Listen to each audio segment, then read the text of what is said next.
Hello guys, welcome back to my tutorial. इस video के अंदर हम एनसीईआरटी के chapter 1 class 12th electric charges and fields के एनसीईआरटी के एक्सरसाइज के 5 क्वेश्चन डिस्कस करेंगे। ठीक है, बाकी जो क्वेश्चन बच जाएंगे उसके हम ऐसे ही वीडियो बनाएंगे। तो पहला क्वेश्चन है question number 1.1। What is the force between two small charge spheres having charges of 2 into 10 की power minus 7 coulomb and 3 into 10 की power minus 7 coulomb placed 30 centimetre apart in air. दो चार्जेस है Q1 and Q2। Q1 की value है 2 into 10 की power minus 7 coulomb and Q2 की value है 3 into 10 की पावर माइनस 7 कूलम। उनके बीच की डिस्टेंस है 30 सेंटीमीटर। तो इसे मीटर में कन्वर्ट करेंगे तो ये हो जाएगा 3 into 10 की पावर माइनस 10 मीटर। ठीक है, और फोर्स का हम फॉर्मूला जानते हैं, F coulomb is equal to K Q1 Q2 by R square. तो जस्ट वैल्यू पुट कर देंगे तो हमारा फोर्स की वैल्यू आ जाएगा। अब एज वी नो कि जो सेम चार्जेस होते हैं वो क्या करते हैं, रेपेल करते हैं, एक दूसरे पर रिपल्शन फोर्स लगाते हैं, और जो अपोजिट चार्जेस होते हैं वो क्या करते हैं, अट्रैक्ट करते हैं। ठीक है, तो हमारा क्या हो जाएगा, फोर्स की वैल्यू 6 into 10 की पावर माइनस 3 न्यूटन आ जाएगा and the force is repulsive. ठीक है, अब क्वेश्चन नंबर 1.2 डिस्कस करते हैं। क्या कहता है, the electrostatic force on a small sphere of charge 0.4 micro coulomb due to another small sphere of charge minus 0.8 micro coulomb in air is 0.2 newton. ठीक है, फोर्स दे दिया, अपोजिट चार्जेस है दो स्फीयर के ऊपर। ठीक है, तो वो पूछ रहा है what is the distance between the two spheres. Okay, force हमारे पास है Q1 Q2 हमारे पास है, आर स्क्वायर पूछ रखा है, आर पूछा हुआ है, तो हम सिंपल निकाल सकते हैं F is equal to K Q1 Q2 by R square. R की वैल्यू ऐसे निकाल दी भाई। अब इसमें पुट कर देंगे तो हमारा क्या आ जाएगा, 12। ठीक है, अभी पूछ रहा है what is the force on the second sphere due to first. Obviously force की वैल्यू तो सेम रहेगी बट डायरेक्शन क्या हो जाएगी, अपोजिट हो जाएगी एज कंपेयर टू फर्स्ट, क्योंकि अट्रैक्टिव फोर्स है, ये इसे इधर खींचेगा और ये वाला इसे ऐसे। ठीक है, तो मैग्नीट्यूड वाइज तो फोर्स की वैल्यू हो जाएगी हमारी सेम। ठीक है, अब चलते हैं क्वेश्चन नंबर 1.3 के ऊपर।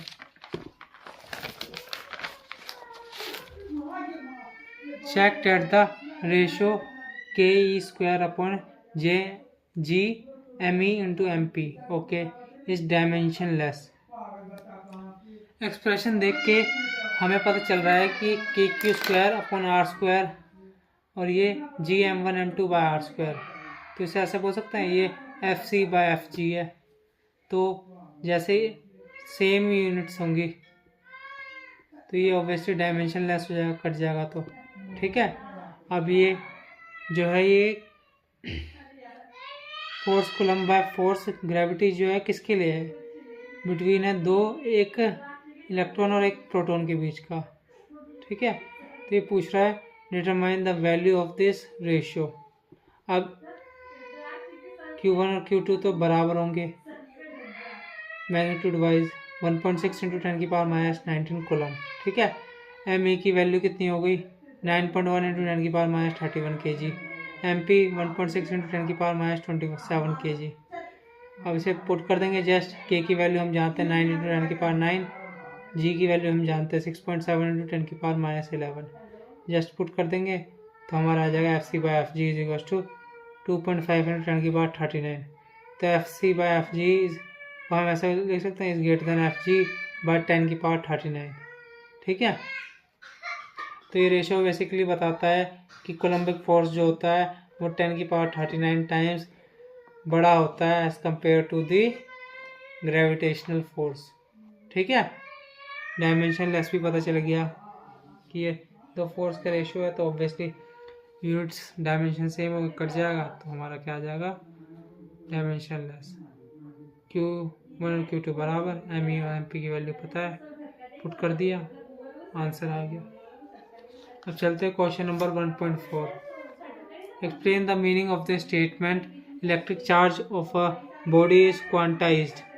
अब वो बोल रहा है कि इसका मीनिंग बताइए कि इलेक्ट्रिक चार्ज जो होता है बॉडी का वो क्वांटाइज होता है। मीन्स क्वांटाइजेशन का मतलब होता है चार्ज का कि Q is equal to NE, मतलब कोई भी चार्ज जो होगा वो इंटीग्रल मल्टीपल होगा इलेक्ट्रॉन चार्ज का। ठीक है, बस यही है। अब सपोज करो कि एक ग्लास रोड है, उसे हमने सिल्क से रगड़ा तो ग्लास से इलेक्ट्रॉन गए तो उसके ऊपर पॉजिटिव चार्ज, सिल्क पे गए तो उतना ही नेगेटिव चार्ज। तो क्या हो गया, जो इलेक्ट्रॉनिक चार्ज सपोज करो उसके ऊपर 3.2 × 10⁻⁻19 चार्ज आ गया, तो वो है तो इसी का चार्ज ही इंटीग्रल मल्टीपल ना, बस यही है। अब वो पूछ रहा है why can one ignore quantization of electric charge when dealing with macroscopic that is large scale charges। अब सपोज करो लार्ज स्केल चार्ज जैसा 1 कूलम है, अब 1 कूलम में तो बहुत सारा चार्ज होगा ऑब्वियसली। सॉल्व करते हैं हम। 1.6 × 10⁻⁻19 एक इलेक्ट्रॉन का चार्ज होता है ना, एक इलेक्ट्रॉन का इतना चार्ज होता है। अब 1 कूलम में कितने होंगे, 1/1.6 × 10⁻⁻19 10⁻19/1.6 कह सकते हैं। तो 1 कूलम में कितने चार्ज हो गए, इतने सारे इलेक्ट्रॉन्स हो गए। अगर एक चला भी गया तो भाई अप्रोक्सीमेटली रहेगा तो वो 1 कूलम ही, इसलिए हम जो है लार्ज स्केल चार्जेस पे जो है इग्नोर कर देते हैं, बस यही है इसमें। ठीक है, क्वांटाइजेशन भी पता चल गया, Q is equal to NE होता है, मतलब किसी भी के पास भी जो चार्ज होगा वो इंटीग्रल मल्टीपल होगा ऑफ इलेक्ट्रॉनिक चार्ज। और ये इग्नोर वाला भी पता चल गया, क्योंकि लार्ज में सपोज करो 1 कूलम होता है तो उसमें तो इतने सारे इलेक्ट्रॉन्स हो गए, एक चला भी गया तो कौन सा वो हो गया, इसका आंसर इग्नोर कर देते हैं। अब चलते हैं क्वेश्चन नंबर 1.5 NCERT के। अभी पूछ रहा है when a glass rod is rubbed with a silk cloth charges appear on both। Obviously charge appear हो जाता है, इससे इलेक्ट्रॉन जाएगा तो पॉजिटिव, इस पे आएगा तो उतना ही नेगेटिव चार्ज आ जाएगा। ठीक है, सपोज करो 2 इलेक्ट्रॉन यहाँ से गए तो यहाँ पे +2 आ गया, यहाँ पे -2 आ गया। A similar phenomenon is observed with many other pair of bodies। Explain how this observation is consistent with the law of conservation of charge। अब +2 आया और -2 आया, दोनों को सम करेंगे आइसोलेटेड सिस्टम के लिए, कितना हो जाएगा भाई, वो 0 ही हो जाएगा। जैसी पहले स्थिति थी वैसी स्थिति पे ही है कि नहीं, चार्जेस तो कोई एक्स्ट्रा आया नहीं। तो law of conservation of charge भी यही कहता है कि इन एन आइसोलेटेड सिस्टम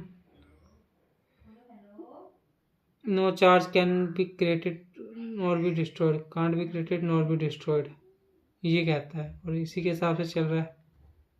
ठीक है,